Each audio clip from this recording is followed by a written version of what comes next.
वो कुछ भी पोस्ट करती है ना, मैं बड़े इत्मीनान से देखता हूँ, जैसे मेरे लिए ही पोस्ट किया। एक्ट कुछ इस तरह करता हूँ।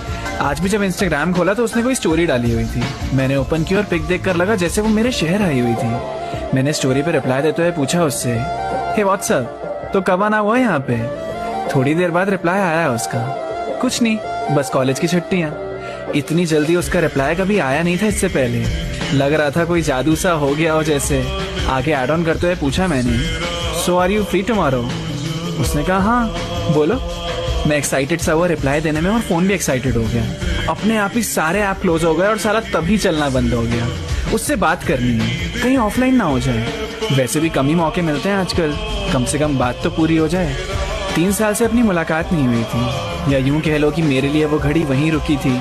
और आज इतने दिन बाद उससे भी बात हुई थी। मिलने का मन तो मेरा बहुत था। इस बार वो मेरे काफी करीब भी थी। मैंने सोचा मिलने के लिए उससे बोलूं कि नहीं। अजीब तो लग ही रहा था और साथ में थोड़ा डर भी। तो बहुत ज्यादा हिम्मत जुटाते हुए मैंने पूछा उससे, अगर कल तुम फ्री हो तो क्या हम मिल सकते हैं? उसने कहा ओके, वैसे कहाँ? मैंने बोला यही पास वाली कॉफी शॉप, 4 बजे मिलते हैं वहाँ। उसने कहा ठीक है, आई विल बी देयर। मैं शुक्रगुजार गॉड ने सुन ली मेरी प्रेयर। मुझे विश्वास नहीं हुआ उसने हाँ बोल दी। लगा था कोई ना कोई बहाना तो जरूर बनाएगी।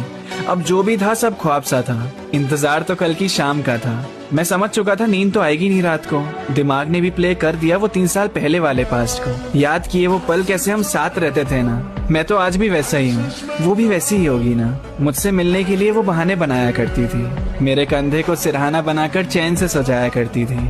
उसका बचपना बस मैं संभाल सकता था, या यूं कह लो ये बचपना वो बस मुझे ही दिखाया करती थी। पहली मुलाकात से आखिरी मुलाकात तक हम ऐसे थे जैसे दिल और धड़कन।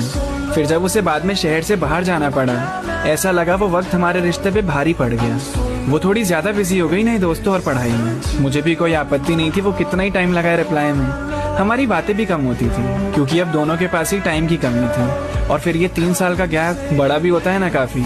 चलो इन सब को तो छोड़ दो, मुझे बस एक चीज से नाराजगी थी। इतना साथ तो रहे हैं हम, फिर भी फोटो साथ में बस एक ही थी।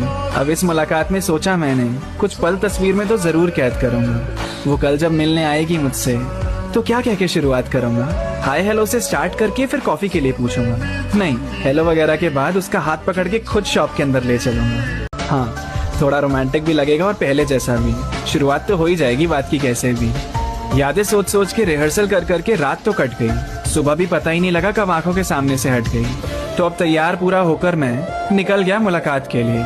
एक्साइटेड मैं पहुंच गया डेस्टिनेशन पे 4 बजने से 15 मिनट पहले ही। इंतजार कर रहा था, रिहर्स कर रहा था, वो किसी भी वक्त आती ही होगी। कहाँ हो? मैसेज भी छोड़ दिया मैंने जिससे पता लग जाए अभी और कितना इंतजार है बाकी। 4 बज गए, 4:30, फिर 5। वो आई नहीं। कहीं भूल तो नहीं गई कि मुझसे मिलना था आज?